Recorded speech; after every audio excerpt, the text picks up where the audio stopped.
May the peace and blessings of God be upon you. Good evening. Center.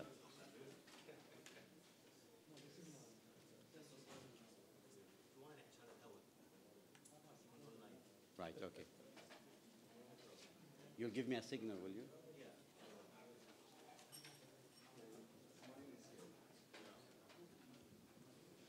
Did you want Abdul Khalik here? Did you want Abdul Khalik in this chair? Yes, it should be. It doesn't matter.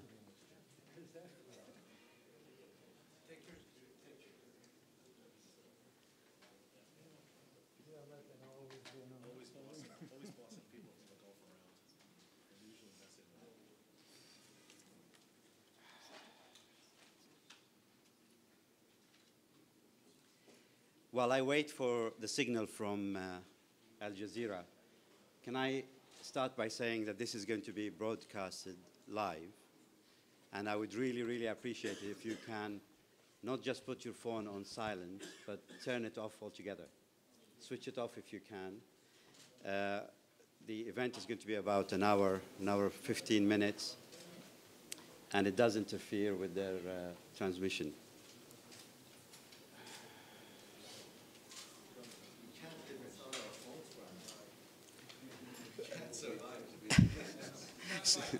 Especially you need to leave this. Okay. Your Excellencies, ladies and gentlemen, thank you for joining us and welcome to the Brookings Doha Center. I would also like to extend a warm welcome to those watching us from home on Al Jazeera Mubashir. My name is Sultan Barakat, and I'm the latest addition to the team here in Doha. I'm a senior fellow at the Brookings and director of research in Doha. And before that, I was a professor at the University of York in England for quite a long time. And I'm happy here to see some of my former students amongst the audience today. I have the honor of moderating tonight's event, which is promising to be a very lively, very exciting event. With three very distinguished speakers. The subject for tonight, we're going to tackle the issue of sectarianism and conflict in the region.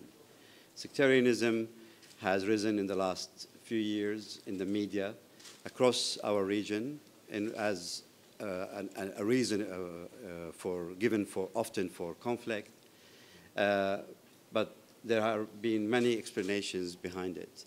And what we're hoping today to do is to try and explore some of those hypotheses around the relationship between sectarianism and conflict across our region. We live in a region where, until recently, we were very proud of the mosaic it was made of in terms of religious makeup and ethnic diversity and so on. And with the exception probably of the bitter civil war in Lebanon in the 1970s and 80s, and I think many of us here are old enough to remember those days, the whole issue of sectarianism and conflict was not there across the region. Some would say it was suppressed, it was there but it wasn't known. Others say it came with the extended degrees of freedom that has been offered to the region, and so on. In my view, I think we saw a major shift in the importance and the visual presence of sectarianism ever since the invasion, or depending on where you stand, the liberation of Iraq. From 2003 onwards, we saw an increased emphasis on the subject. It has entered the main vocabulary of our societies, not only in terms of defining conflict, but also in terms of defining state building, constitutions, etc., around the Arab world. For tonight, we will be tackling some of those issues. The plan is very simple. For the first half an hour, I'm going, after a very brief introduction of our speakers, I'm going to ask each of them to give 10 minutes of an opening statement, a position on the subject, a certain angle on the subject, and then the rest of the time is really yours, and to some extent mine. I will try and also add some questions to the discussion. But the objective really is to try and maximize the time in which there will be an active participation between the audience and our distinguished speakers. First of all, please allow me to introduce Dr. Abdul Khaliq Abdullah. Dr. Abdul Khaliq Abdullah is a professor of political science at the United Arab Emirates University in Al Ain. He's a frequent commentator on Gulf and Arab affairs, has attended seminars and participated in teaching and lecturing in a large number of universities around the world, from North America, Europe, Australia, and Japan. And more recently, he now teaches, I learned just recently actually, teaches a course at the Gulf Studies Center in Qatar University, and has taught at Georgetown and many other distinguished universities. He's the author of a number of publications, particularly focused on the politics in the Gulf, and more so on security politics within the Gulf. We're very much looking forward to hearing what Dr. Abdullah has to say, and I'm sure in his presentation he will bring in a badly needed regional perspective on this discussion.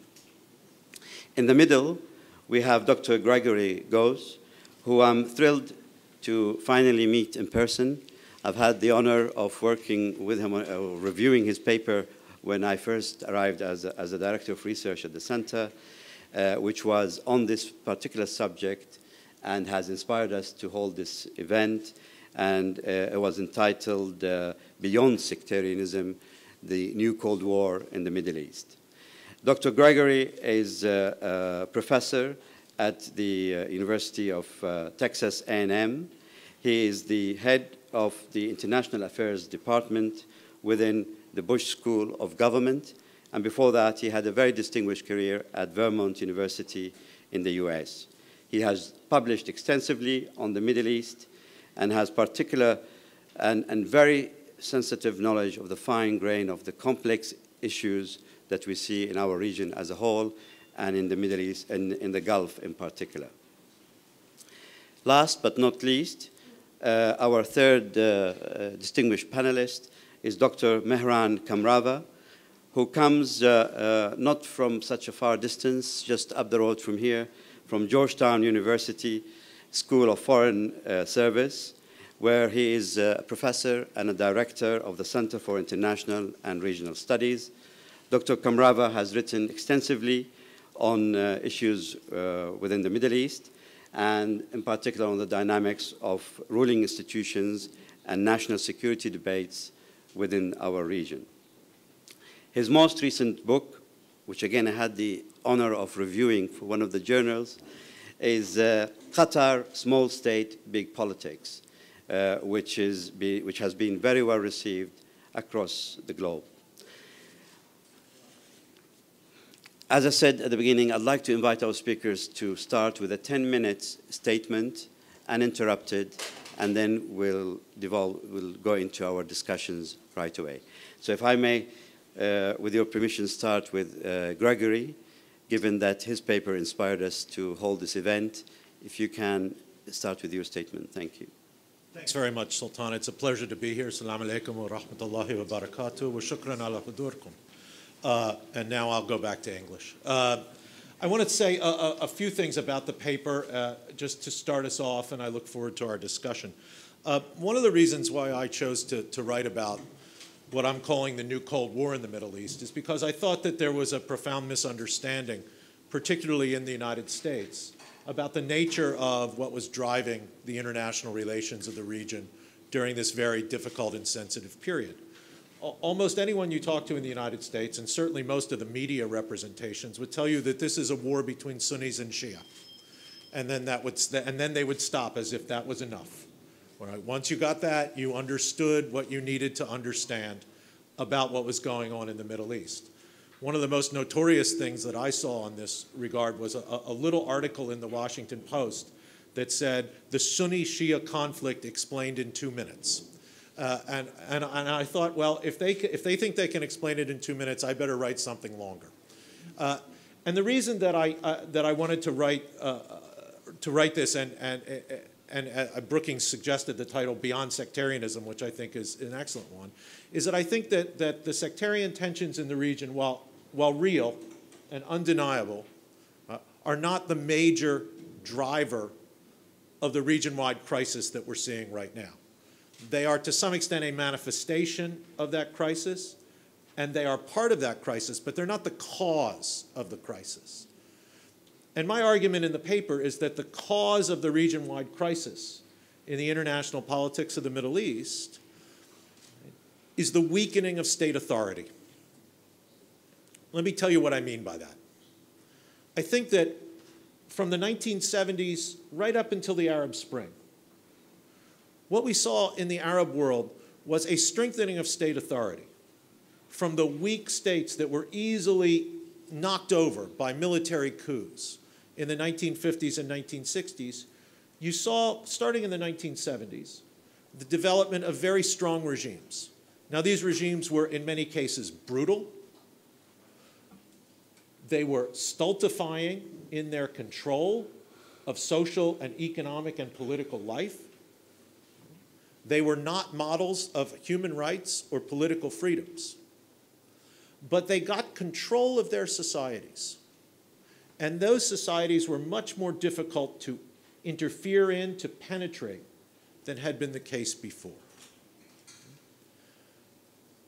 But that project of strengthening the Arab state, right, which was assisted by the oil revolution in the oil-producing states, but was not limited to the oil states, that project of state strengthening has in many cases been reversed or completely collapsed in recent years.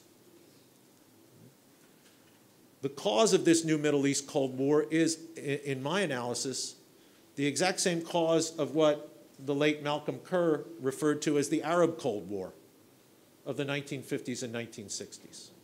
When you have weak states, when you have states where the central government cannot control its borders, right, cannot police its society, cannot obtain the loyalty of its citizens, you have a political vacuum in which outside powers can play. And these outside powers can play not because they force themselves into the politics of these societies, but because they're invited in by the players in those societies themselves. Right? The factions that are trying to gain control within their own domestic environment look to outside allies for support and help. Now, in the Middle East, there have always been these weak states that have been the arenas in which regional powers and global powers have played out their contest for influence. Yemen has never been able to form a strong central government and has always been subject to external interventions.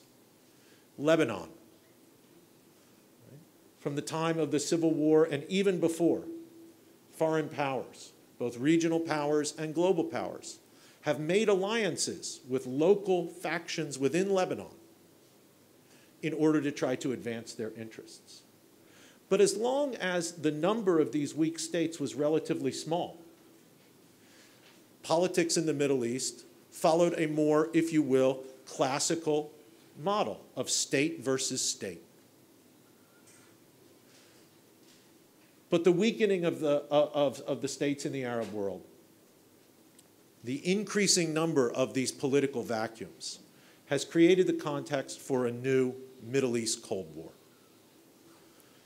The Arab Spring didn't start this process.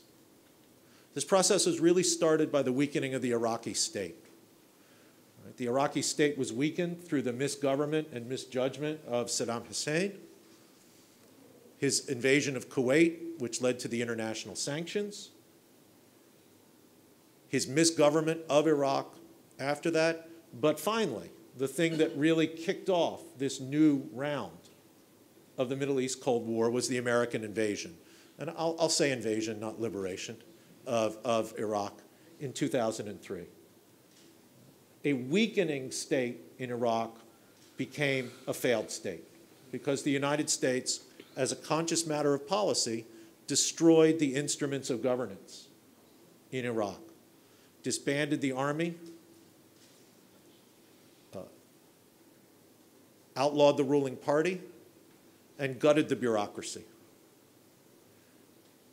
in a wildly ambitious and doomed to fail experiment in rebuilding the state from the ground up. With the opening of Iraq, with Iraq ceasing to be a player in the politics of the region and becoming a playing field, regional powers began to play out their contest for influence in the field of Iraqi domestic politics, and Iran was the most successful of those players. The Arab Spring added two more political vacuums to this growing number of weakening and failed states in the region. Syria, with the onset of the civil war, and Libya, with the collapse of the Gaddafi regime. And now the Middle East has multiple arenas in which ambitious regional powers and global powers are playing out their contest for influence. And this is where the Cold War comes in. It's Iran, it's Saudi Arabia, it's Turkey, it's Qatar, it's the United States and France and Britain. But the thing that makes this a Cold War rather than a hot war is that this isn't a war that's conducted by organized armies fighting each other on a battlefield. Right? This is a war for influence conducted within the domestic politics of these weak Arab states. Right? And the tools of the game are not powerful armies. Right? The Iranians are not sending battalions and divisions into Iraq. Right? And the only reason Qatar can play in this game, right, is because it's a Cold War, not a hot war, because Qatar doesn't have battalions and divisions to send into battle. Right? Rather, the tools by which you advance your interests and extend your influence are your ability to support your allies and your clients in these bitter domestic political fights in Iraq, in Syria, in Yemen, in Libya. Now, sectarianism is part of the tools that connect the patrons and the clients. Right? It's natural that Shia groups would look to the biggest Shia state in the region for support.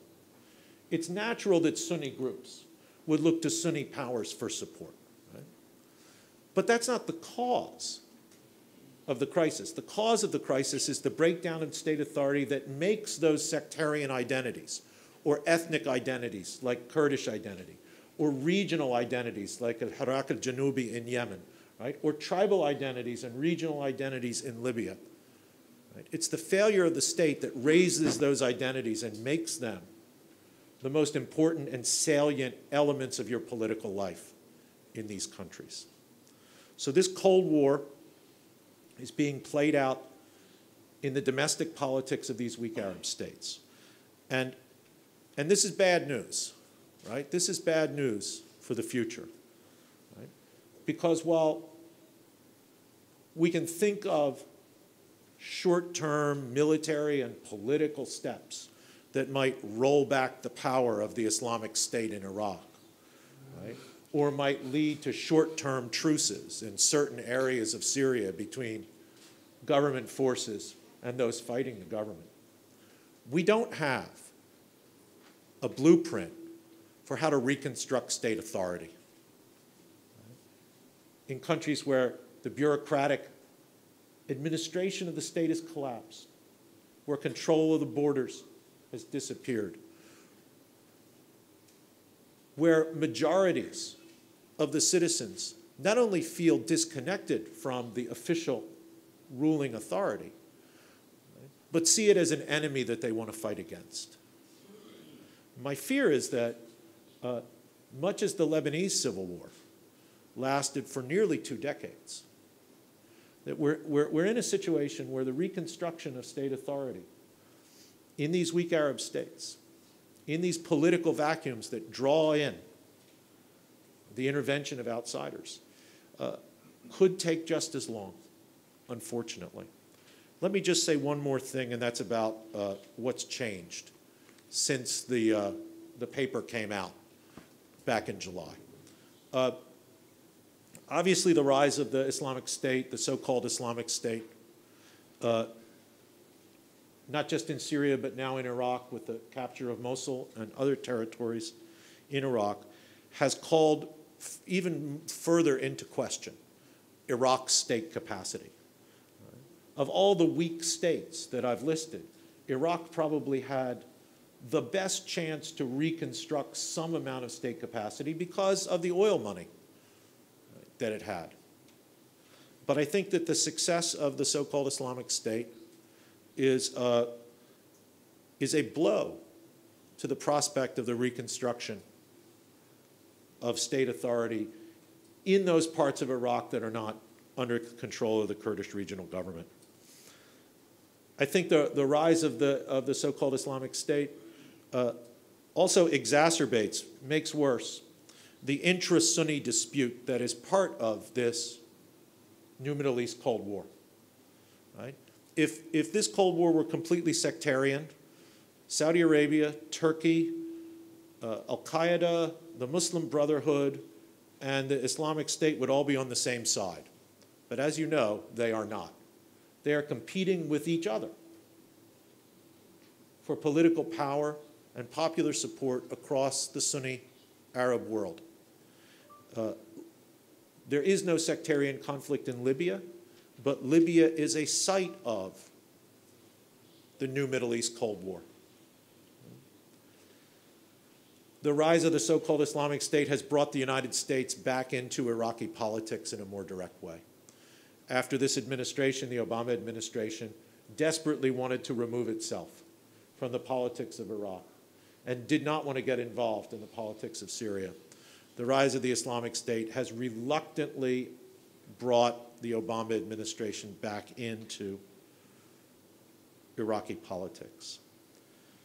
The other two things that have happened since the publication of the paper, and I'll end with this, and thank you for your indulgence, Sultan, and letting me go a little over, is that Yemen is no longer a Saudi success story. Yemen was a success story for the Saudis at the outset of the Arab Spring, in that the Saudis and the GCC were able to negotiate the deal by which Ali Abdullah Saleh gave up power.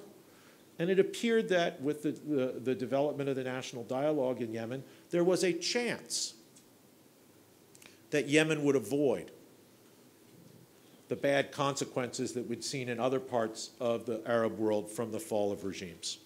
But with the Houthi advance on Sana'a, it seems to me that we can't count Yemen as even a partial success for Saudi foreign policy. And finally, Libya is developing into an even more complicated theater of the new Middle East Cold War.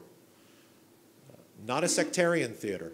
This is an intra-Sunni conflict in Libya.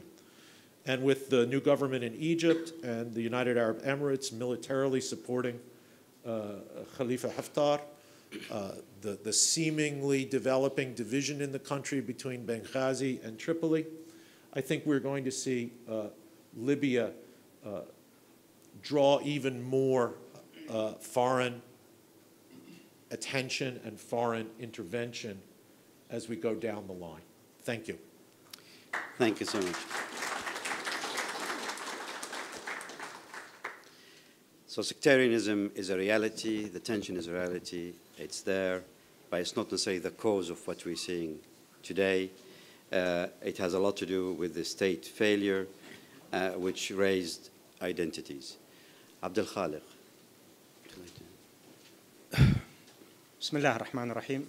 In the name of God, the most compassionate, the most merciful. And I'm happy here to be here for the second town at the Brookings Institute in Doha. And I always enjoy reading and listening to my friend Greg, but I always love to disagree with him too. Sometimes slightly, sometimes more so. So I am going to, this time around, vehemently disagree with most of the things he just laid out here. To call what is happening the huge mess and confusion that we are seeing in the Middle East as a case of Cold War, or hot war, or a new war, or old war, Cold War, I think it just doesn't make much of justice to the complexity of the landscape. So I'm not very much in favor of using and borrowing concepts such as Cold War from 50 years ago or from Malcolm Kerr to try to explain 21st century reality. And I think also that to speak of a breakdown of authority or breakdown of states as the main cause of the many conflicts and the many tensions and the many wars we have also does not really give me the full story here, because there are so many failed states around the world and there is so many weak authorities all over the place from Africa to Latin America, and they don't have as much wars and as much hot war, cold wars, whatever wars, sectarian wars, as we are witnessing today throughout the region. And I don't definitely, probably the point I agree with Greg is it's not a sectarian war in one bit of a sense.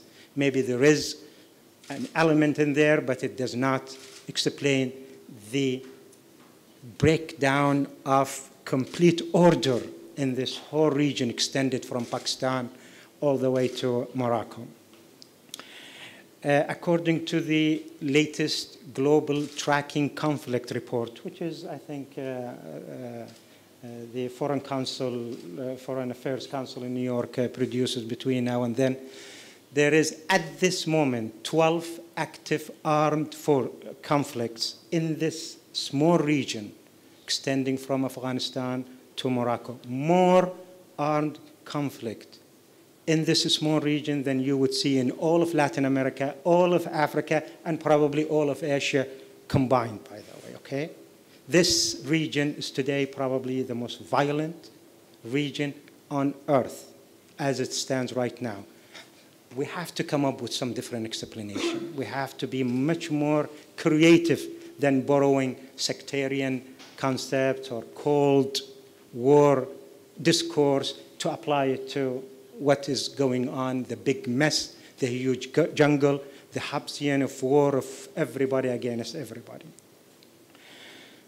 So I want to disagree with Greg on the explanation power of Cold War concept and the sectarian, which doesn't make sense. Why do we have so much violence in this region all of a sudden?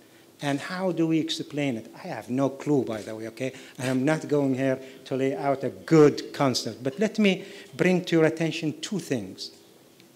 In the last 5 years, since the Arab Spring or the Arab revolutions of 2011 up until today, in the last 4 or 5 years, you have two forces that are at work, two huge forces that are at work that probably explain some, not all, of the confusion and of the realities and the violences that we have seen.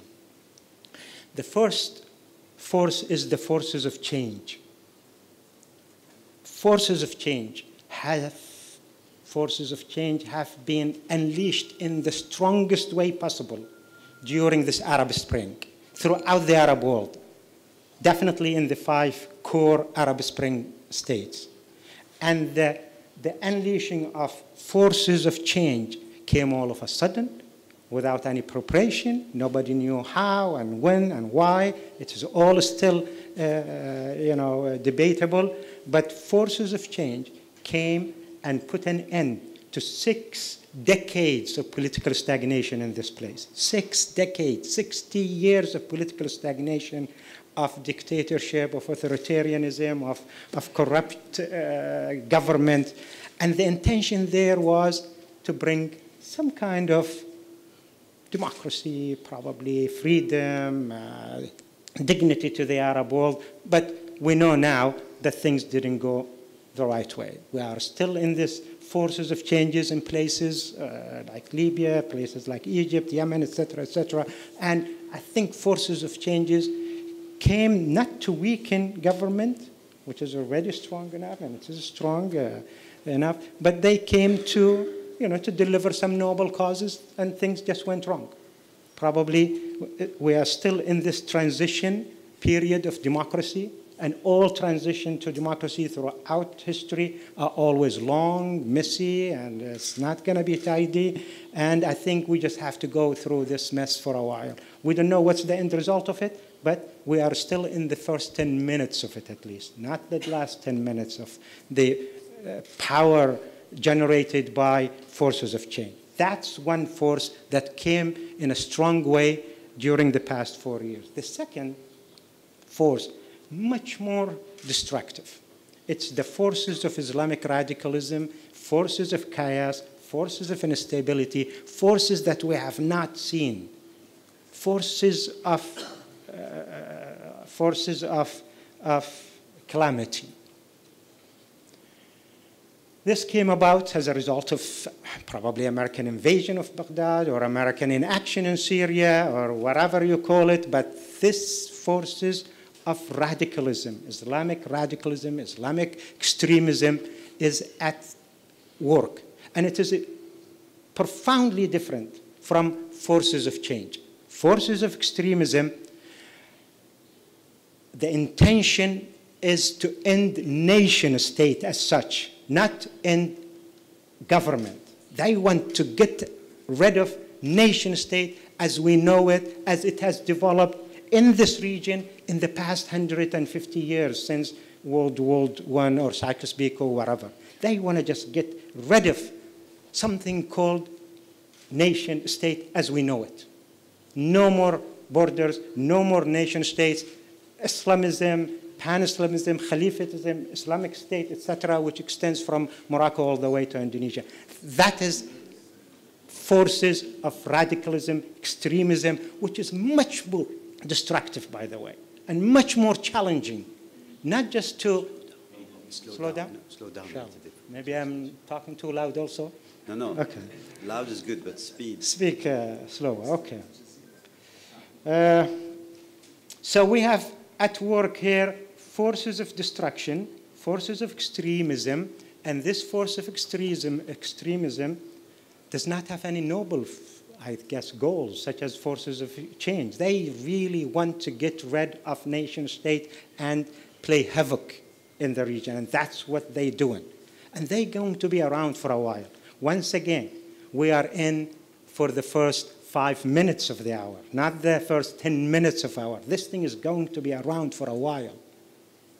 And it is going to bring a lot of destruction to cities in Iraq, cities in Syria, especially Sunni cities, Fallujah and Tikrit and Mosul, as Sunni cities in Syria, Halab and Homs and Hama, etc., has been completely shattered. We're going to see probably the same amount of destruction and agonies that we have seen over the last 3 years in Syria. So you have two forces at play, and they are changing the entire dynamics, the entire landscape, and they are bringing so much dynamics of their own. We don't know, nobody knows, what is the end result of all of this. We don't know where this force of extremism and radicalism is going to end. What is the end result of it? We don't know also what is the end result of the forces of change. What we know for sure at this moment that this forces of extremism has been all of a sudden globalized with jumping in of the American and with other 50 states in.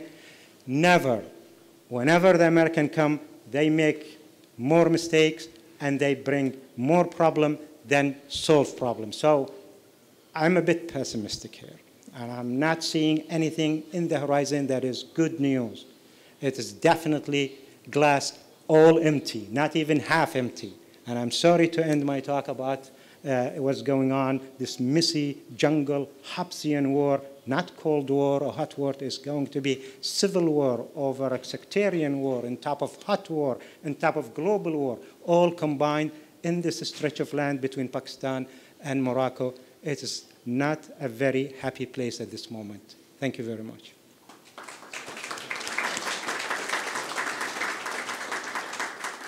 Thank you very much, Abdul Khalif. So you agree it's not a sectarian war, but the answer cannot be found in the theory around failed state and the Cold War. and one should examine in more detail those forces of change and forces of extremism that you're referring to. We'll come back to them in a few minutes. Mehran. Thank you. Let me start by thanking Brookings Doha Center. It's an honor and a privilege being here. I've been here a number of times, and I've always learned, as I am learning now. I happen to be one of those political scientists who thinks that states fundamentally base their foreign policies on their interests. And although they might express those interests in terms of identity and ideology, fundamentally, states pursue foreign policies that serve their long-term and short-term interests in terms of strategies and priorities that are calculated in terms of maximizing benefits. And as Greg alluded to, and so did Abdul Khaliq, this region of ours has been one in which we've seen intense strategic competition and conflict for a number of decades. And this strategic conflict and competition has been nothing new. But since the Arab Spring, since late 2010, 2011, the strategic competition in between countries has assumed a much more intense and a slightly different form. And in a number of places, that framing of strategic interests and framing of foreign policy agendas has assumed a very sectarian form.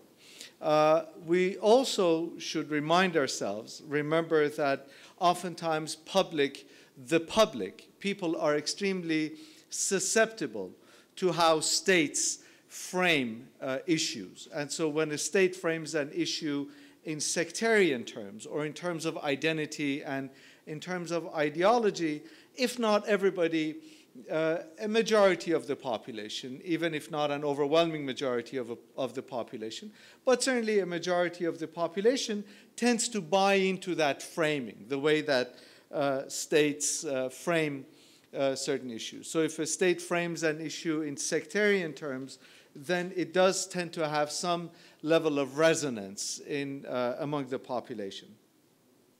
Going back to the strategic competition, as it's been already mentioned, it's nothing new. And if we look at our own region here, for example, we know that there's been strategic competition between Saudi Arabia and the United Arab Emirates. We know, for example, that the GCC doesn't have its much promised central bank because Riyadh and Abu Dhabi can't decide or can't agree on where they want the bank to be located. Currently, for example, we see the strategic competition between Saudi Arabia and Qatar, or if you happen to follow Dr. Abdul Khaliq's tweets, you know, for example, about the strategic competition between Qatar and the United Arab Emirates.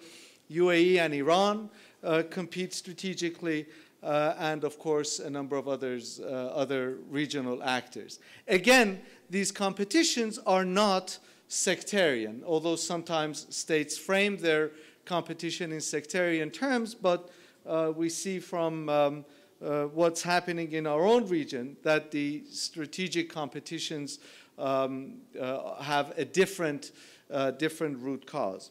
And since 2011, the competition has been, or the strategic competition and strategic debates have been much more intense. And here, after 2011, in our own Gulf region, we see that a number of countries have been fundamentally worried about their own domestic stability. When the tremors of the Arab Spring reached the shores of the Gulf, in Bahrain in particular, we see all of a sudden the state seeing the Bahraini uprising, the national uprising in Bahrain as an existential threat, and then framing it in sectarian terms. And of course, we have in our own region Saudi Arabia, one of the a country which, by virtue of its size, its history, its self-identity sees itself as a fundamentally important actor, not just in the Gulf region, not just in the Arabian Peninsula and within the GCC, but in the larger Middle East. And it sees that it has a fundamental role to play in shaping the direction and the influence of the 2011 Arab uprisings. And the way that the Saudis go about this results in either temporary marriages of convenience. For example, Saudi Arabia and UAE set aside their strategic differences of opinion and begin to cooperate, and Saudi Arabia and Bahrain. But then it also creates fundamental disagreements within the GCC between Saudi Arabia and Qatar, for example, which we see now. And if we look at the broader landscape of the Middle East, we see that there are a number of tension areas, as Greg very articulately outlined, that really give substance and an edge to this strategic competition that didn't exist anymore. Now, this is all happening, this competition is happening within the context, for the first time in 35 years, of the possibility, not a reality, but a possibility of a rapprochement between Iran and the United States. And this possibility of the rapprochement has thrown into utter confusion and panic many of the regional players in the GCC, who for the last 35 years have been accustomed to capitalizing on US-Iranian tensions in order to use that as leverage in relation to the United States, getting American security guarantees, ensuring that the United States looks the other way in terms of their own violations of human rights and their own domestic political shortcomings. And now that there is a possibility of a rapprochement and the regional calculus might change, that of course creates an utter confusion, and we've seen this in terms of the op-ed pieces, for example, that Saudi ambassadors have written in the Washington Post and in other American media outlets, saying you got to take us seriously, Americans, or we're going to fundamentally change our posture. So within that context of a possibility of a rapprochement and the regional perceptions to this possible rapprochement between the United States and Iran, there are certain very critical developments that are happening. For example, Libya. And in relation to Libya, we don't know yet if what we're witnessing in Libya is a state-building process or, as Greg mentioned, the process of implosion or collapse of the Libyan state. And that political vacuum has created opportunities, for example, for Egypt and the United Arab Emirates to go and try and shape Libya's destiny to their own liking and in accordance to their own strategic objectives. Same thing in Yemen. The backlash by Houthis against social and political marginalization has created a worst-case scenario for the Saudis, who have long considered Yemen their own backyard and their own success story. In fact, if you remember, in the mid-2000s, the Saudis, when Qatar wanted to mediate in Yemen and to replicate in Yemen its successful mediation practices in relation to Lebanon and the Sudan, the Saudis told Qatar to back off. This is our backyard, and we're the dominant hegemonic power in Yemen. And of course, we're seeing Yemen in unfortunate utter chaos. And of course, Iraq and Syria, there's been a dismemberment and a meaningful absence of central authority, and this has created a situation similar to Afghanistan of the 1980s, where Iraq has now become the perfect putrid dish for the growth of all sorts of unsavory characters, such as Daesh and other groups, both Iraq and Syria. And all of this is, of course, happening at a time of profound unease in regional capitals, not just because of what is happening regionally, at the regional level, but also at the domestic level.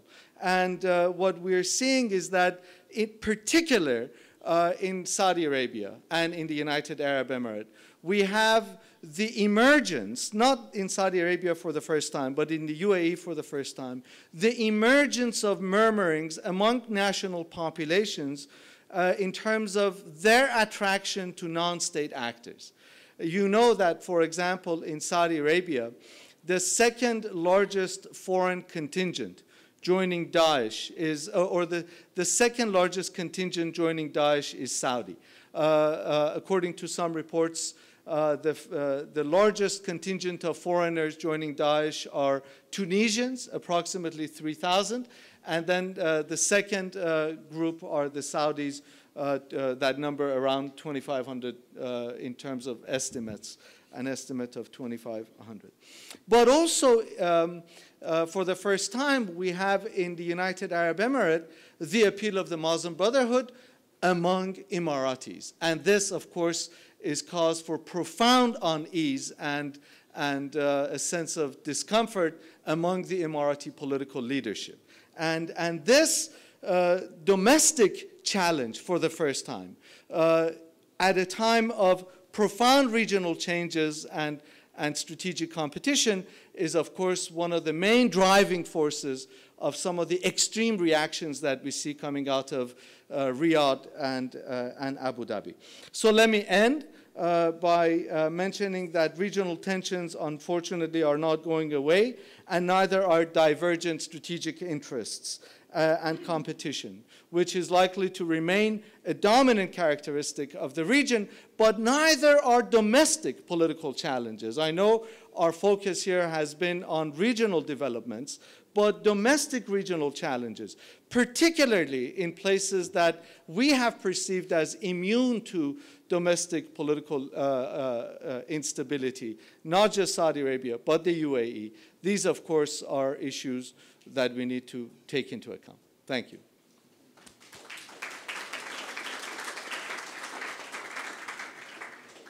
Great, thank you so much. So it's about strategic competition between regional forces driven by regional interest and fed, or maybe also motivated by some domestic challenges across the region. I'd like to go back to Greg, if I may. It struck me the statement you made about the failure of the state has led to the rise in those identities, in the sectarian identities. Now, some would argue the other way around, say it's the failure of the state to recognize those identities that has led to us having for many decades hollow states. There was very little connection between the citizen and the state in many of those states that existed. And in some cases, they went to the extreme of asking people not even referring to their family name, the tribal association, and so on. We have the situation in Somalia with Adid, we had the situation in Iraq under Saddam, and so on. So the identity, the cultural dimension of it, has been suppressed. I don't know if it was based on an understanding of the dangers it holds, or it was just this is how the ideology at the time demanded it to be. But some would argue that it's that failure to recognize identity that had led us to where we are today, where suddenly all the covers are out, the pressure is off, people have the freedom to express, and combined with that, maybe some of what Abdul Khaliq was referring to in terms of the forces of change around us, the change in terms of telecommunication, access to knowledge, knowing what's happening across the other side of the border, and even as far as the United States and America, how people have the opportunity to live, and so on. What would you say for that? Well, I think that the issue here isn't that states tried to deny basic cultural identities. It's that they played a double game, right? A state like the Ba'athist regimes in Iraq and Syria, for example, at their official level, propounded an identity of Arab nationalism, but of course, at the level of real political power, reserved it for minorities, sectarian minorities in each of these cases. And so it's not so much that they denied these identities, it's that they spoke as if they were denying them, but actually were privileging them. And I think that as for example, in Iraq, under sanctions, before sanctions, I think Saddam Hussein and the Ba'ath Party had enough money and enough ambition that, well, really before the Iran-Iraq War, I should say, that they tried to build a state in which ethnic and sectarian identities were played down. Right? The vast majority of the members of the Ba'ath Party in Iraq were Shia Arabs. Kurdish issue is a different story because of the nationalist issue there. But when Saddam Hussein invaded Iran and started playing the sectarian card there, and then when he invaded Kuwait and failed, and the sanctions were put on, he relied more and more on the Sunni minority within the Arab community in Iraq for his regime. I think this is true to a lesser extent of the Assad regime in Syria as well. But I think acknowledgement of these identities doesn't necessarily lead to a peaceful result. I mean, we know the Lebanese political system was built on an open acknowledgement of sectarian identity, right? The president has to be a Maronite. The prime minister has to be a Sunni, all the way down to basically every government job being distributed according to a sectarian basis. I mean, that's a state that built sectarianism into its very fiber, and yet it couldn't prevent a civil war. The way I see this is that when the state ceases to perform its basic functions of providing the citizens security, a basic level of economic activity and wealth, when it ceases to be able to control its borders, people look to communities that will provide these things for them. People look to the communities in which they will be protected, in which their needs will be taken care of, in which they'll be respected. And because of the historical development of the Mashriq, these communities are frequently sectarian. Not in Libya, not necessarily in Yemen all the time. And I think that's where we get sectarianism. I mean, the state exploits it, but then when the state collapses, you have no option but to look to these communities that will protect you. Sure. Thank you so much. Abdul Khaliq, you spoke eloquently about those forces of change. And one that wasn't maybe clearly articulated is the economic change that took place and the global recession in 2008, 2009, which I don't know if it has played a role at all in exposing the vulnerability of a lot of economic systems. And as you know, for the last 20 years or so, there's been a lot of calls for restructuring economics in the region, particularly in the middle and lower income Arab countries. And they have, for many, many years, floated on international aid and assistance and regional assistance and so on. There have been extreme cuts introduced in those decades. People have really felt the pressure economically. Was that an element that added to the level of frustration that led people to display it in a sectarian form? Or is it not related at all? Short answer, probably not related. Not at all?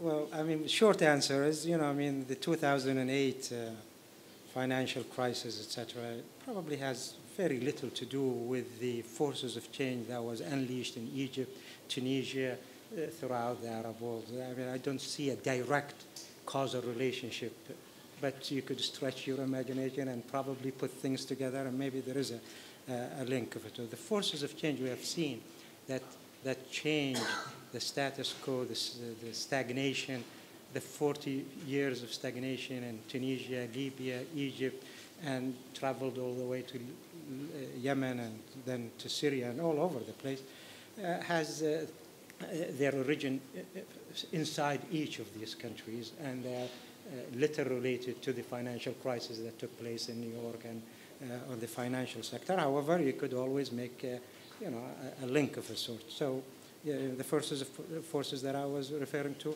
specifically surprised everybody, came out of nowhere sometimes, and they have their own roots in the grounds inside each one of these 5 Arab Spring countries. Right. But the force of extremism, I mean, we go back to 1979 and the Iranian Revolution, and the fear on this side of the Gulf was of exporting the revolution. Now we're talking about a different form of fear. Meanwhile, it was this side of the Gulf that helped maybe export some form of extremism to Afghanistan to try and liberate Afghanistan from the communist rule.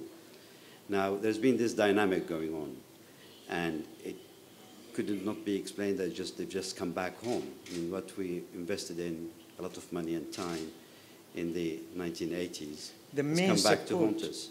The main support for the Afghan Taliban, or before that, was coming from the United States of America, not from this region to start with, okay? That's the main, where the main aid and weapon and aid came from. So they should go to the United States of America, not come back to Saudi Arabia, although there are fighters who came from the region. Most of the recruits were not from Saudi Arabia either. They were from all over the place. So it's not really a Gulf thing that we went over there and we fought and now they are back in here. Most of these guys today are in Syria, not in Saudi Arabia.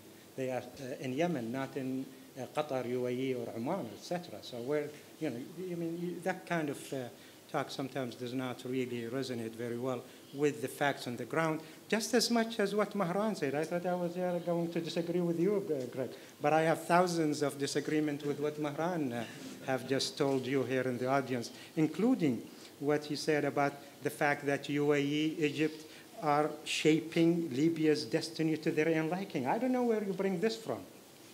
I don't agree also with the fact that you're saying that the second largest contingents fighting with Daesh are from Saudi Arabia. Your numbers are wrong, Mahran. I'll give you the proper number when we go out if you want to. I don't think that you are anywhere close to say that Muslim Brotherhood in UAE have a vast support and have a vast appeal. I don't know where you bring that from in your analysis to make a case which doesn't stand the analysis. So, I hope there is something more interesting that I could respond to here, Sultan. Well, I mean, I disagree on the Afghanistan thing because the Gulf countries, particularly Saudi Arabia, financed quite a lot of it at some stage. And the ideology wasn't just cooked in the United States. It had to have some source. The jihadi ideology. It was an anti-Soviet thing. The jihadi ideology was put together in collaboration. That is where it started from, Sultan. It's an anti-communist, anti-Soviet Union, and that's where it came from. It was from Washington, not from Riyadh or any Gulf capital. Okay, we'll come back to this. I think we'll hear from the audience in a minute. But before I open the floor to questions, I'd like to ask Mehran another question related to interest. I mean, when the rest of the world, when they fight over strategic interest, you can sort of identify what the interests are, economic, political, and so on. But within the Arab world, people are quite confused. I mean, at least I'm confused as to what is the real interest behind, say, the alliances that exist today, the division that was described by Greg between the Sunni states. It's not really clear. There is no sort of net public good at the end of it that they fight for.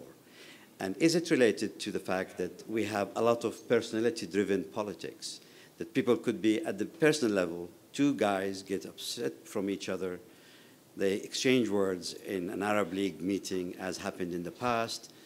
They turn their shoulders to each other, and that's it. And we now talk about strategic interest. Or is it something deeper than that? I think there's certainly an element of personality-driven politics that has long shaped Middle East international relations. And I don't think that can be denied. But I think we cannot reduce regional politics to often personality conflicts or personality whims. Sometimes we don't pay enough attention to personality issues. For example, the lack of clarity over the issue of succession in Saudi Arabia no doubt has consequences in the way that Saudi Arabia has conducted its foreign policy over the last couple of years. Who's calling the shots in Riyadh insofar as, for example, Syria policy, Saudi's Syria policy is concerned. And therefore, those are issues that are no doubt important. But at the same time, as we pay attention to those, we've got to also be mindful of some of the strategic calculations that countries have insofar as, for example, their support of certain groups is concerned, and those groups could pose a domestic threat to some other country. Let's say, for example, if you have a hypothetical country in the Gulf region that supports or is accused of supporting the Muslim Brotherhood, and the Muslim Brotherhood is seen as a domestic threat in a neighboring country. So, of course, that strategic calculation comes into play. Great, thank you so much. We'll open now the floor for questions. What I'll do is I'll take 4 questions at a time, if you allow me, and then we'll take another 4. Please, if you could please introduce yourself as you speak. دكتور إبراهيم الديب مركز هويتي from the Identity Studies Center. I would like to ask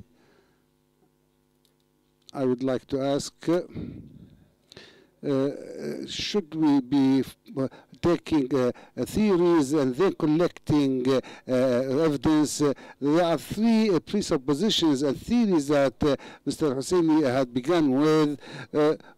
First, that there is a sectarian conflict in the region. Second, that this region is the one who exported extremism to Afghanistan. And third, speaking about the failure of the state or the weakening of the state. There's a difference between the state and the regime. When we speak about the failure of the regime, especially that most of the regimes in the Arab country are non-democratic regimes supported by the West. So my question is about the presupposition which I disagree with, that this region has lived for thousands of years in Sunnis and Shiites together without any sectarian conflict. And also I have some reservations about the information presented by my colleague. We must distinguish when a media person speaks about a news, but whereas when an academician or a researcher must speak something documented. You said that there is a sectarian domestic conflict in Iraq, and that Iraq's regime was based on sectarian. No, the leaders of the Iraqi army were all Shiites. So I have this reservation. I'm asking, these are the 3 questions. Who gave Iraq to Iran? The USA or the international order? Who had given free hand to the agreement between Iran and the West, and who has given a free hand to Iran in the region and let it act freely and has given a blind eye to what it's doing there?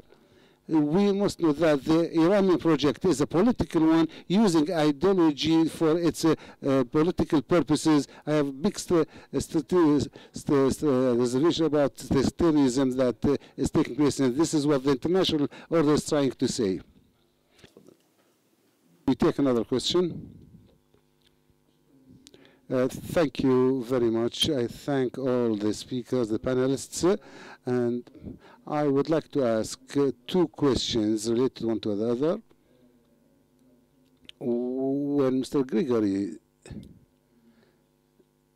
spoke about the weakening of the state and the vacuum that led to the intervention of or tracting foreign intervention, as if there was innocence in these forces and came without a pre-plan, an already prepared plan.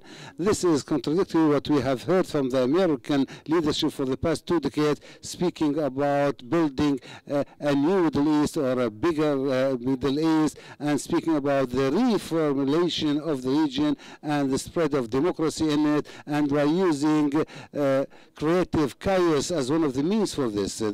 What we have now is a creative chaos. So this all led to a setback and not to speak about the real threat in the region, which is the Israeli occupation of the Palestinian and Arab territories, and Israel's launching wars on its neighboring countries, as was the case several times in Gaza and south of Lebanon, and also speaking about saying that the main characteristic of the conflict is a sectarian thing.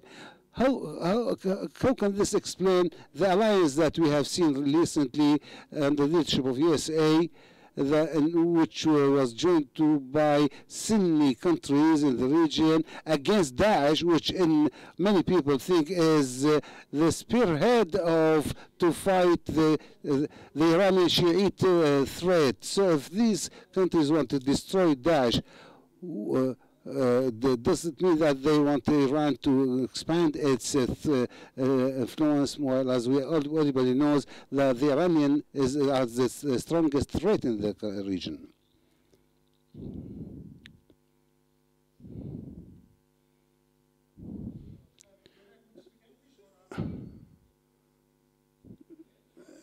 Back, please, because no. Bismillah ar-Rahman ar-Rahim.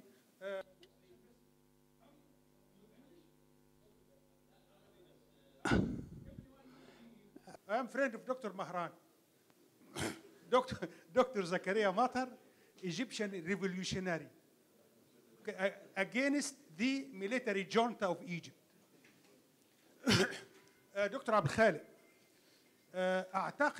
I think that the root causes of extremism, religious extremism, began in the first war in Afghanistan, when the American intelligence services used the young Muslims and mobilized them to fight the Soviet Union, saying that the fight there is the keys to the paradise are fighting Hekmatyar and others. USA spent $20 billion and the Gulf states spent $70 billion.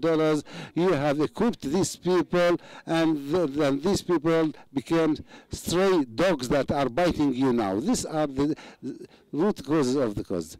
I want also to know, isn't ISIL has the advantage or the good thing that she had stopped the building of a Kurdish state and stopped the building of a Shiite state, and all the money that's spent to fight it? I think this is enough, and I will leave the rest to the other guy.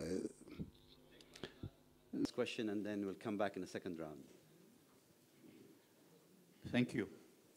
Farid Rablsi, I'm a communication expert. I just want to make a few notes. We talk very much about the micro scene, not of the macro scene, and I agree with Ambassador.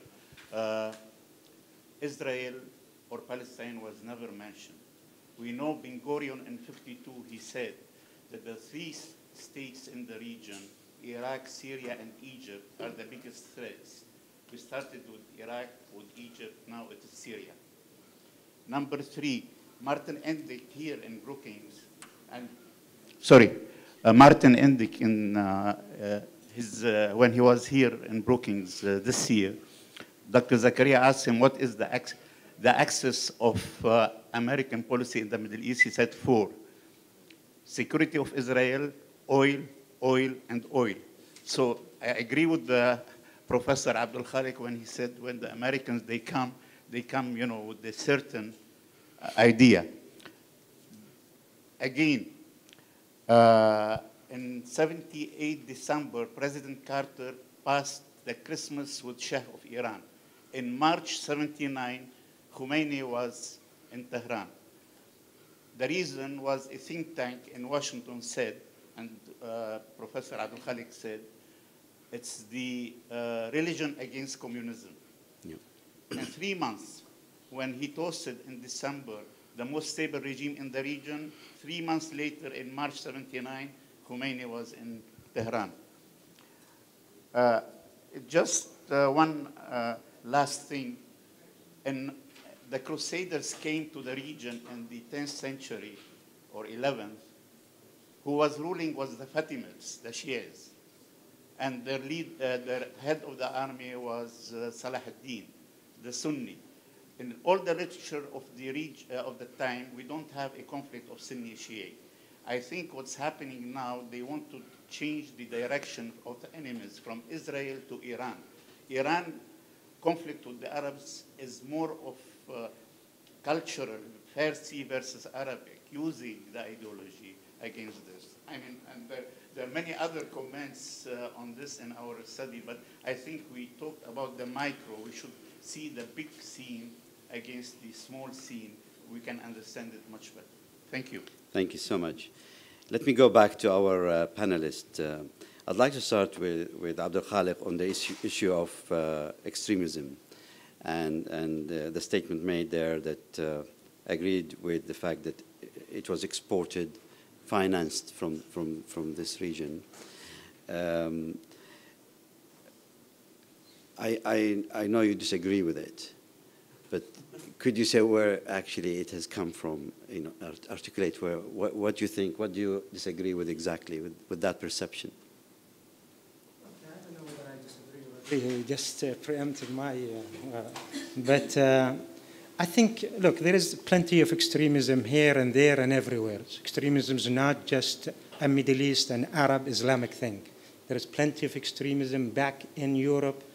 Fascism, extremism, communism has extremism, etc., etc. So extremism is not an Islamic project or an Arab project or a Middle Eastern project. Let's just settle that to start with, okay? We do have our own share, and we have a problem with it at the moment, but just to pretend or to assume that this is only an Arab or Islamic phenomenon, it just doesn't make sense. Two, if you look at our now extremism, meaning ISIS and all of the above, where they come from, there is, of course, roots right in the region here. Probably you go back to Islamic revolution in Iran. It set a lot of, it opened doors for Islamists of all sorts to become revolutionaries and to become armed and to become anti-status quo. Khomeini have set in motion in 1979 all sorts of Islamic craziness, I would call, okay, throughout the region. Revolutionaries who thought, you know, here is the model and here it is. So we go back to Tehran, we go back to Iran. Second, I think, you go back also to people, ugly leaders like Assad. And instead of being rational enough or realistic enough to deal with a problem as it is, it went into dealing in an armed, trying to militarize the situation in Iran, in Syria, and we got where we got. And when Iran jumped in and when Hezbollah jumped in, the Sunnis just went crazy and they came to the rescue of the Sunni population who are being slaughtered. 200,000 Sunnis literally killed in Syria, and that brings a lot of anger from extremists, and that's one thing. You look at Maliki and what he has done in Iraq for the past 6 or 7 or 8 years, and the kind of sectarian politics that he followed. That's the ground for extremism too. Having said all of this, there is a lot of بالعربي على أساس تفهمني أيضا. I now speak Arabic. Extremism is related with the Muslim Brotherhood. One must be very clear about this. The Muslim Brotherhood during the 60s and 70s كانوا أيضا يدعون used to pretend and to call for violence. Al-Zawahiri was from the Muslim Brotherhood, and all the jihadists came from under the cloak of Muslim Brotherhoods. So they are one of the reasons of the extremism that we witness in the region, if you pretend that you understand them.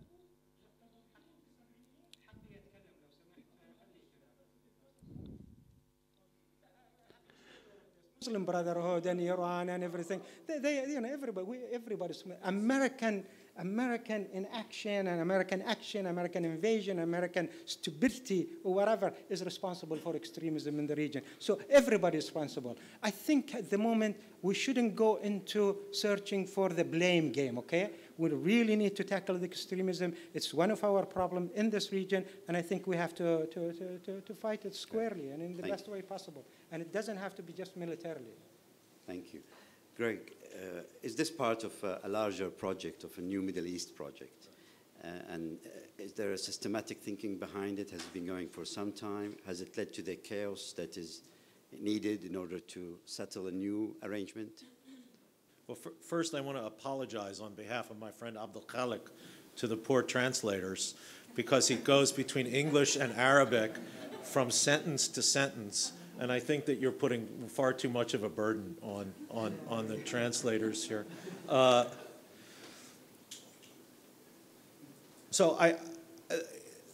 There's no question in my mind that American policy in the region has created many of the problems that we see.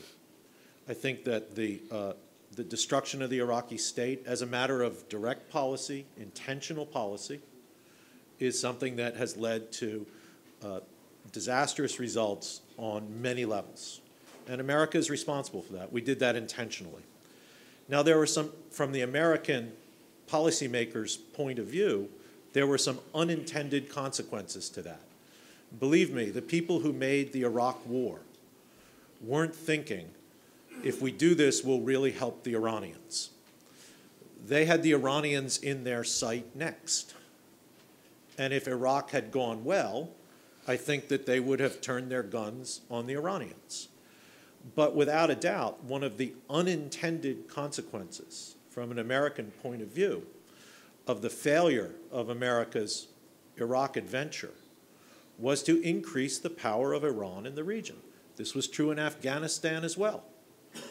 When the United States went in against the Taliban and bin Laden after the attacks of September 11th, 2001, believe me, no one in Washington said, and by doing this, we'll really help the Iranians to increase their power in Afghanistan. They weren't thinking about that. They were thinking about getting the Taliban and bin Laden.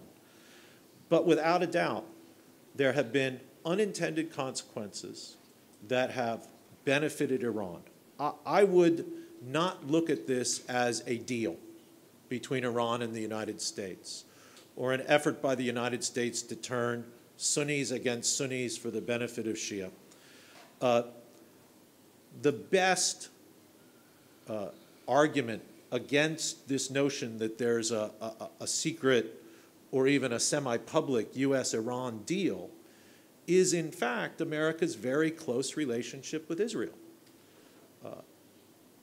Given that Martin Indyk said here in Doha that the security of Israel was, if not the #1 priority, one of the top 4, the other 3 being oil, in U.S. policy, no American policymaker can think about a strategic relationship with Iran the way we had a strategic relationship with the Shah for decades in the Cold War, unless the Iranian regime profoundly changes its position toward Israel, and I don't think that's going to happen.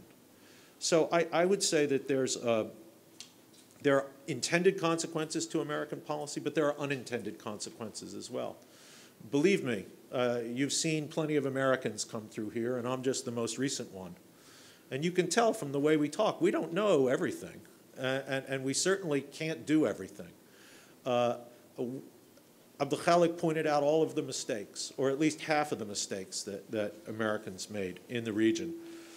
I just don't think we're capable of putting together a huge plan where everything fits in together.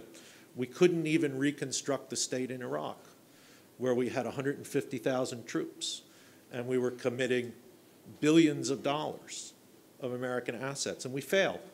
We failed utterly to do that. It seems to me that there are plenty of unintended consequences. Can I say one more thing? The first questioner, our colleague who had the first question, raised a very interesting point about the difference between the state and the regime, right? Dawla wal nizam. And I think that that's a really important distinction to understand. I was talking about the failure of states. I was talking about the failure of the state, the collapse of the bureaucracy, the collapse of the security services.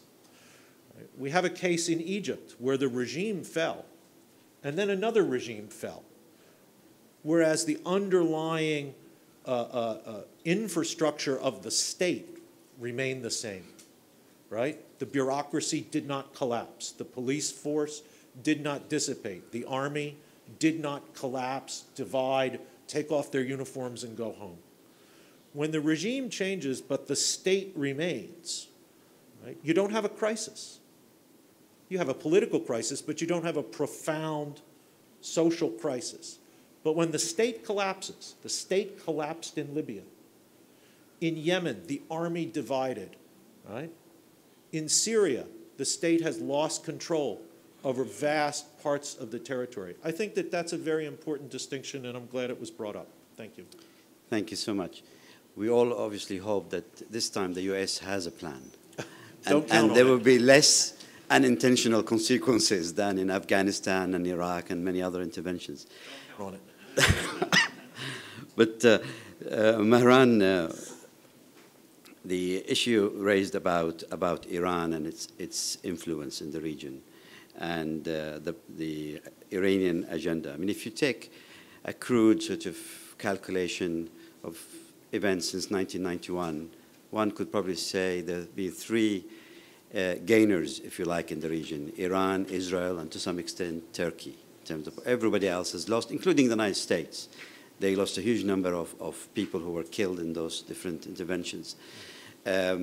What is the Iranian position, you think, on this? Is there a calculation there? There is an agenda to spread Shiism? What is it? It's about influence? I think you ask an excellent question.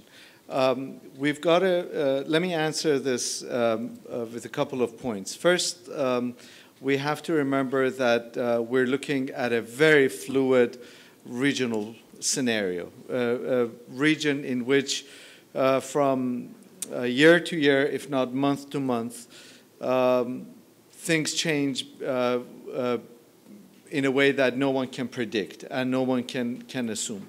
And Iranian foreign policy, similar to the foreign policy of any other regional or extra-regional actor, has tried to either react to circumstances as they evolve or try to capitalize on circumstances as they have developed. And if you look at 2011, 2012, Iran was actually one of the losers as a result of the Arab Spring, where you had a situation in which Ahmadinejad's rhetoric was out of date insofar as the so-called Arab Street is concerned. And according to the annual public opinion poll that is conducted in 6 Arab countries, all of a sudden you have a sudden decrease in the popularity of the Iranian state insofar as the rest of the region is concerned. Then you have, of course, the recent election in Iran and a determined effort on the part of Iran to resolve the long-standing nuclear issue with the United States. If you look at Iran right now, that is where all of their energy is concentrated. They're also trying to, of course, like anybody else, capitalize or react to circumstances as they develop around them, particularly the threat posed by the utter collapse of the Iraqi state or the steady collapse of the Iraqi state right in their border. And of course, they're worried about the ever-present threat of a preemptive attack on the part of Israel, hence Iran's almost ceaseless attempts to forge relations with Hamas, which incidentally is not a Shia organization and has never been a Shia organization. Therefore, those who talk about the Shia boogeyman or the sectarian, the threat of sectarianism, need to take that into account. And so I think, like anybody else, the Iranians don't necessarily have a larger game plan, but have been trying to respond to circumstances as they develop. I will also, again, insofar as Iran is concerned, similar to any of the other regional actors, call attention to domestic politics within Iran, which in many ways either enable or handicap the state insofar as its ability to respond to evolving regional circumstances is concerned.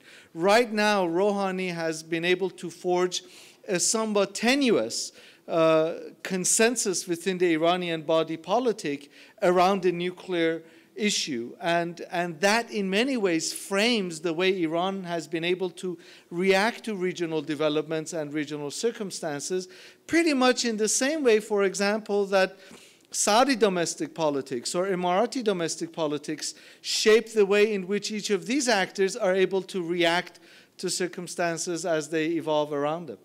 Thank you so much. We have a few minutes to take a second round of questions. Fadal.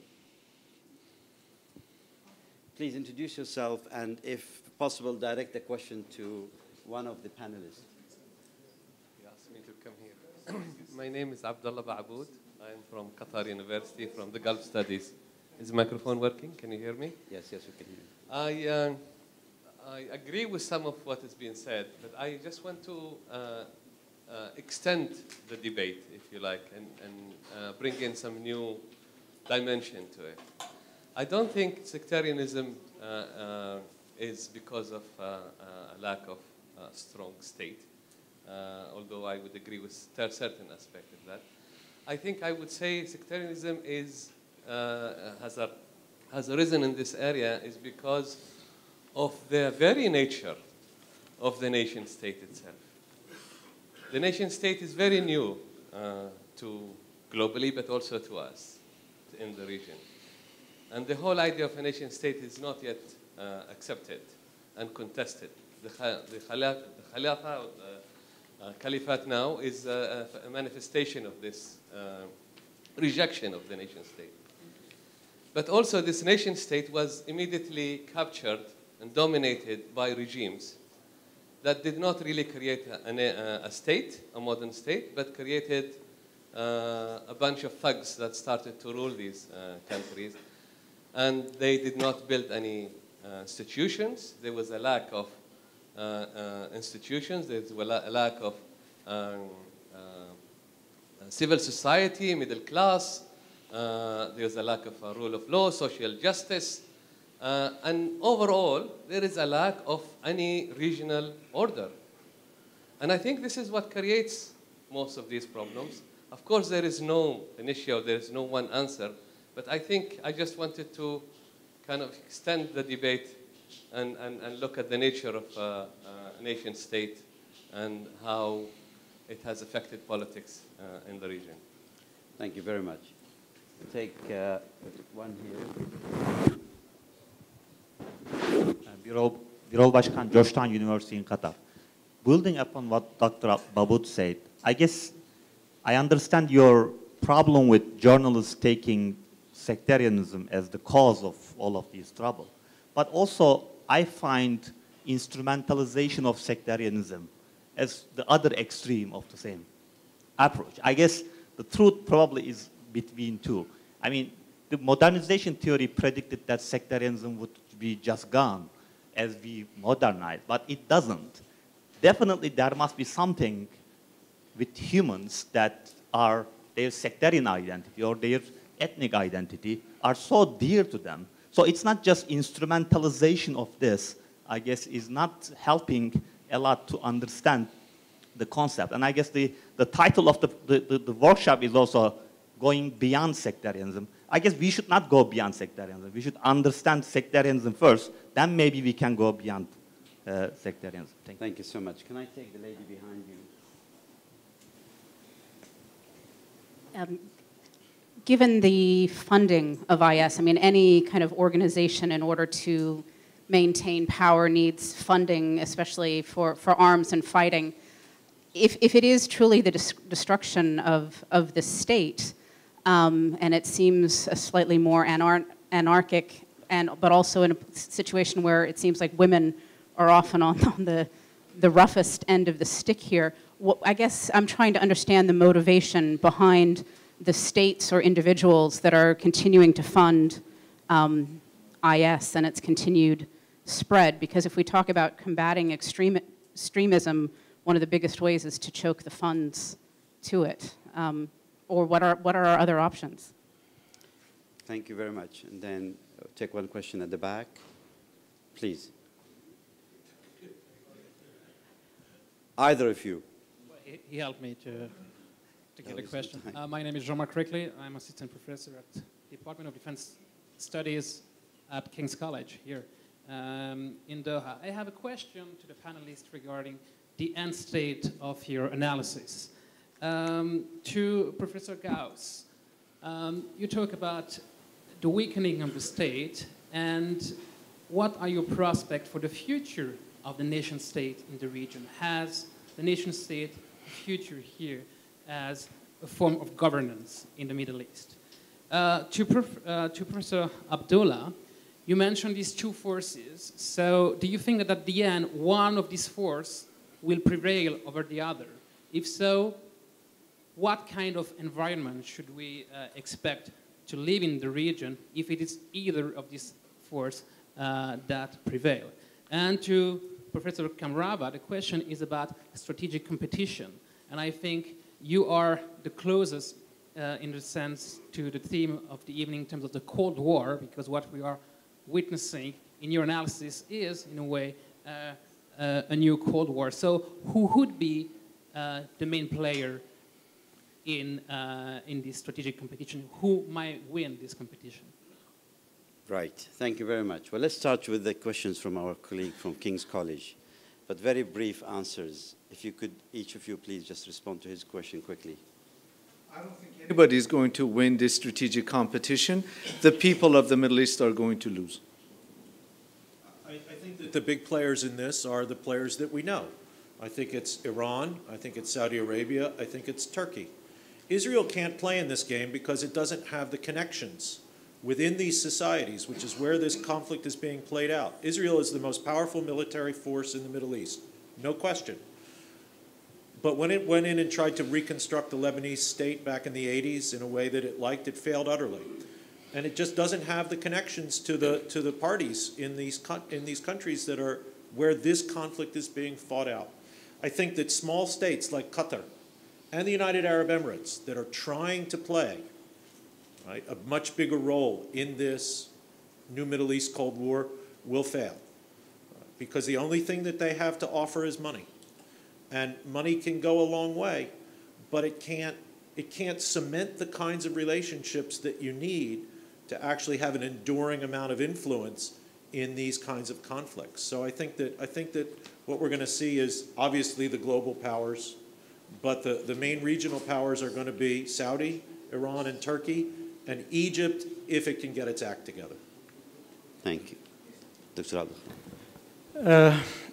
I think there's two answers here. One is which one of the two forces of change versus forces of darkness or extremism, or which one is going to fail? I think ISIS and forces of darkness have no chance to win. They are defeatable and they will be defeated.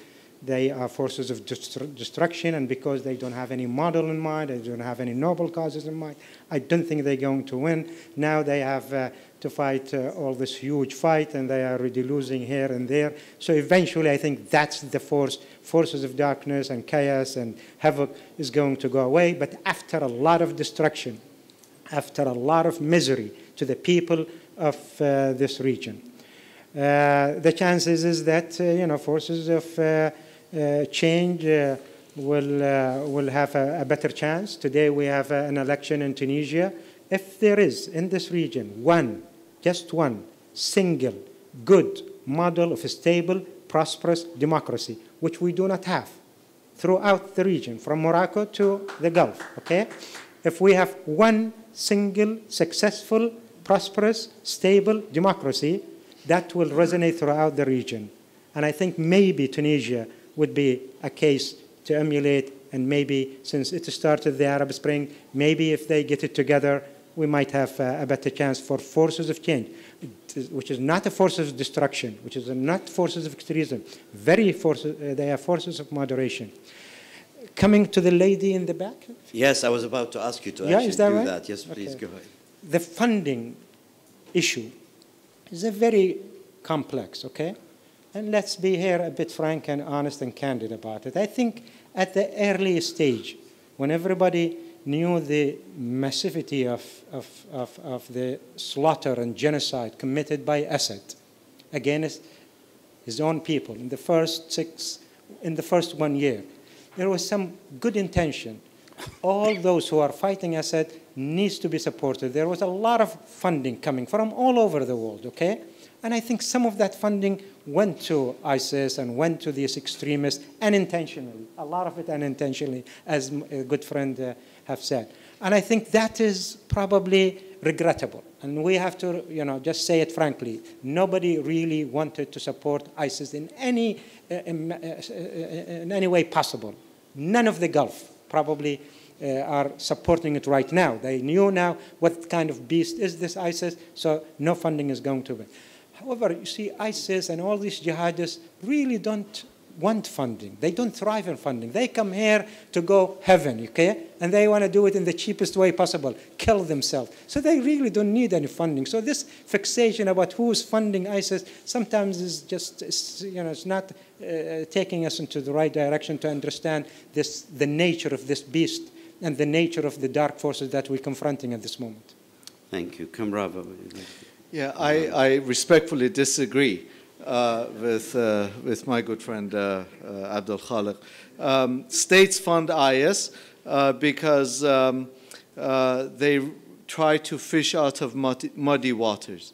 They try to use the vacuum and the lack of central authority in a way that would serve their interests, short-term interests and long-term interests. And what we're seeing is history repeating itself. We're seeing a repeat of the 1980s, where we had a similar pattern of development happening in relation to the other state that didn't have central authority, namely Afghanistan.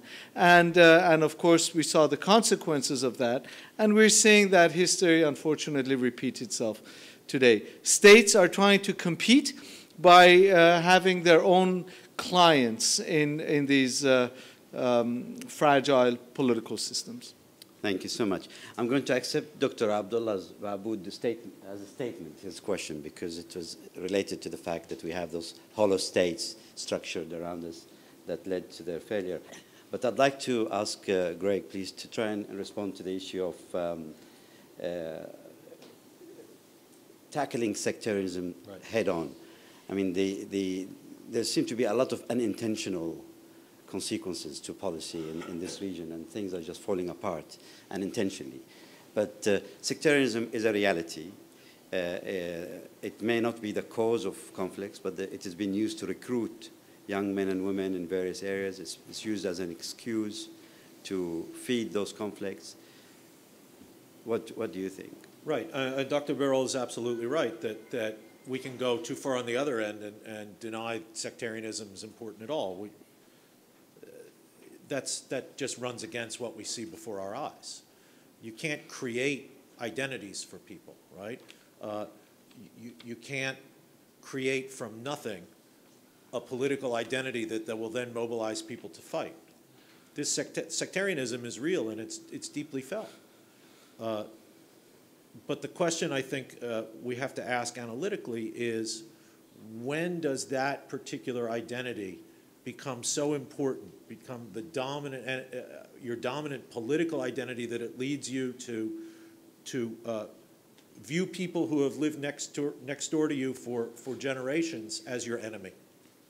And so you couldn't evoke these sectarian feelings without them having a basis. They're there. But they've been there forever, right? And it's the question of how salient they become. I'm a Roman Catholic. if I had been born in Northern Ireland in the late 1950s instead of being born in the United States in the late 1950s, it's entirely possible that in the 1970s I would have been carrying a gun against the British. Right? The context of me growing up in a relatively well-ordered, relatively stable, I say relatively well-governed society made it much less likely that particular sectarian identity of mine would define my entire political identity. So much of this has to do with the state. I'll come back to the state. I never use the term nation state when I talk about the Middle East. Never. Right? I think there are plenty of nations in the world. There might even be nations in the Middle East. We could say that maybe Tunisia is a nation in that the vast majority of the people there privilege that idea. They feel they're Tunisians before they are anything else. I don't know. I don't know Tunisia that well. Maybe Iran, maybe Egypt. But none of the rest of the states are nations. Saudi Arabia is self-consciously not a nation. They say we're not a nation. The thing that holds us together is Islam and this family, right? That's what the family says anyway. These are states. And we should analyze these states in terms of the functions of states. Do they provide security? Do they have a near monopoly on the legitimate use of force, the classic definition of a state? Do they provide basic goods and services that in the modern world we've come to expect from states? Education, a certain level of education, a certain level of economic activity, a certain level of other public goods. Do they provide them? Right? That's the way we should judge these states. Right? States that provided those. Right? Not every state blew up in the Arab Spring. Some of the states in the Arab world provide those public goods better than others do. Right? And while that wasn't a perfect predictor of where you had explosions and where you didn't, right? It helps to explain why, right? In a place like the UAE or in Qatar, there was no explosion. Now, it's easy here because you have lots of money and small populations. But it perhaps can help explain why Jordan didn't blow up, right? Or why Morocco didn't blow up. It's not a perfect explanation, but a state that can provide these basic fundamental things, then people can explore other identities, right?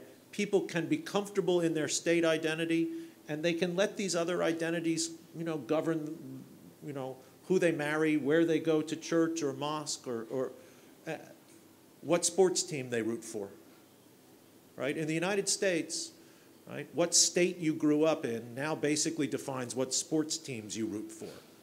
In the 1860s, it defined you picking up a gun and shooting people who were part of your country.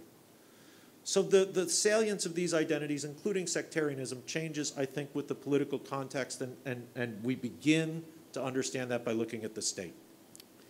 Thank you so much. I'm afraid we've run out of time, and I need to bring this to a conclusion. We've had a fascinating debate. Thank you to all three of you. Very interesting, different views on the same subject.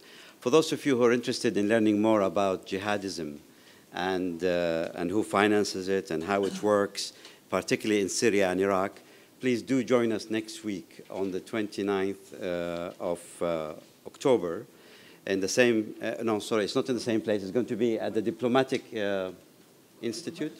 Diplomatic Club, where we have a number of distinguished speakers who will be tackling this very important subject. For now, please join me in thanking our speakers, and then we will